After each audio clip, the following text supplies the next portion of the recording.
करियो कला पर देखो तलको टिके आसो तलको आइला पर देख लिखा है स्टूडेंट तापर एस्टाब्लिशमेंट लिखाई तो तले आ गोटे अच्छी इंस्टीट्यूट तो बर्तमान तुम न्यू रजिस्टर करवा ना स्टूडेंट रे तो स्टूडेंट रे क्लिक करिया को पड़िबो। तो हे हाय सांग माने केमती अच्छे समस्ते आशा करछि समस्ते भलरे थिबो मु भी भलरे अच्छी जो जो माने +2 +3 किंबा 10th पास करछन्ती तांका पाए गोटे खुशीर खबर तो माने सेंट्रल गवर्नमेंट तरफ गोटे स्कीम आगुरी अच्छी एबे भी चलुची तो जो जो माने चाकरी पाई पाउनांती किंबा चाकरी पाइबारे किछि असुविधा होची सेमानक पाए गोटे भल स्कीमटा सरकार लॉन्च करछि सेडा होची नाट्स यानी कि NATS national apprenticeship training scheme तो से विषय आज मु तुम मानू किछि कहबी तो जो जो माने 10th +2 एंड +3 पास करछन्ती किंबा किछि डिप्लोमेटिक कोर्स यानी कि ITI हो कि डिप्लोमा हो कि बीटेक हो जहाँ किछि इंजीनियरिंग करछ तो से माने भी यही स्कीम रो फायदा उठे नहीं पारे तो चलंतु यही नाट्स विषय किछि कथा हवा ले नाट्स होची गोटे माने माने ये सेंट्रल गवर्नमेंट रो गोटे ट्रेनिंग स्कीमटा जोड़ा कि यूथ माने जो माने 10th +2 किंबा +3 पास करछन्ती किंबा ताटो एवं जो माने पास करछन्ती तांका पय किछि ट्रेनिंग स्कीमटा जोथिरे कि 6 मास वर्षे आ 2 वर्ष जाए ट्रेनिंग स्कीमटा अच्छी तो सेथिरो आपण माने अप्लाई करिकि आउ सेथिरे कोनोसी प्राइवेट सेक्टर हो किंबा गवर्नमेंट सेक्टर हो सेथिरे आपण माने जाइकि काम करिवे किछि एक्सपीरियंस गेन करिकि सेथिरो किछि एक्सपीरियंस सर्टिफिकेट आनिकि किसी अलग कंपानी रे आउरी जॉब करि पारे कि से कंपानी रे ही आपन को पोस्टिंग मिल पारे तो सही प्रकार गवर्नमेंट गोटे नुआ स्कीम बाहर करछि ना बाहर करनी आगु चलछि तो तमे माने विषय स्कीम रो सुनिथिबे कि न सुनिथिबो जानि गवर्नमेंट थ्रू केते कोन नोटिस बाहरछि स्कीम भागेरा चलछि तो एथिरे आपन अप्लाई करिकि जो माने चाहुछो काम करिया पई किबा कोडे कंपानी रो भलो कंपानी रे जाइकि किछि ट्रेनिंग नै कि सेथुर एक्सपीरियंस सर्टिफिकेट नै कि अलगा कंपानी रे स्विच हे कि भलो अच्छा खासा सैलरी आनिया को चाहुछो गेन करिया को चाहुछो बोली कहले जाइकि आपन ट्राई करिवे तो एथि पई कोन केंती करा जाय तो चलंतु मोर मोबाइल रो स्क्रीन ऊपर आपन से पोर्टल रे जाइकि मु आपन को देखिबी केंती कोन रजिस्टर करा जाय केंती कोन अप्लाई करा जाय से विषय रे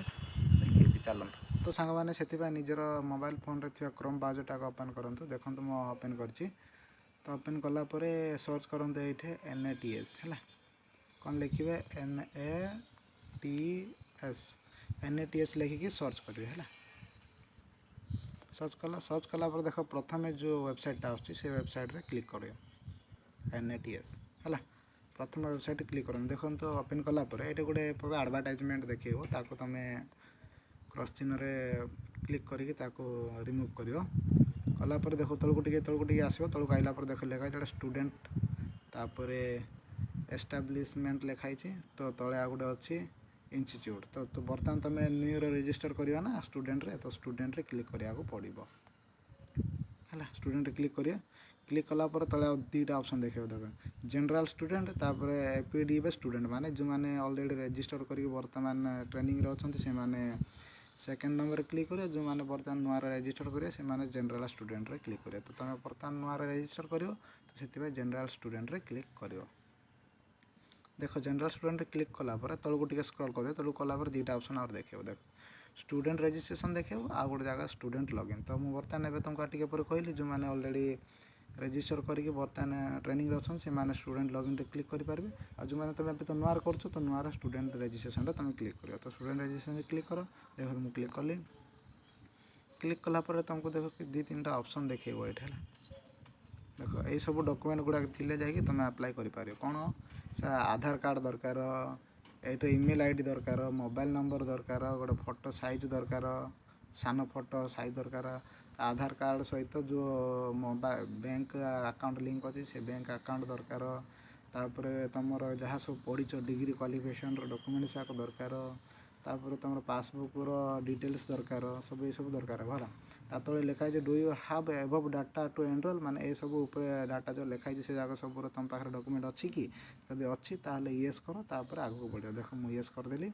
तापर आगू को बढ़िया देख तापर टिके मु तलको जाउची देख तापर रजिस्ट्रेशन प्रोसेसटा स्टार्ट हो जिवो तो हमर मोबाइल नंबर देबो ईमेल आईडी देबो ईमेल आईडी देला परे ऊपर लिखाई कैप्चा को तुम 4 2 गले केते 2 तो 2 लिखिबो तापर एटे सेंड ओटीपी रे मारिबो ତ ଏହିପରି ଭାବରେ ନିଜର ରେଜିଷ୍ଟ୍ରେସନ୍ କରିବ। ଆଗକୁ ଆଗକୁ କେତେ କ'ଣ ଅଛି ନିଜେ କରିବ, କରିକି ଆପ୍ଲାଏ କରିବ, ଆପ୍ଲାଏ କରିକି କାମରେ ଲାଗିବ, ଲାଗିକି ନିଜର ସେ କମ୍ପାନୀରେ ଯାଇକି ଏକ୍ସପିରିଏନ୍ସଟା ଗେନ୍ କରିବ।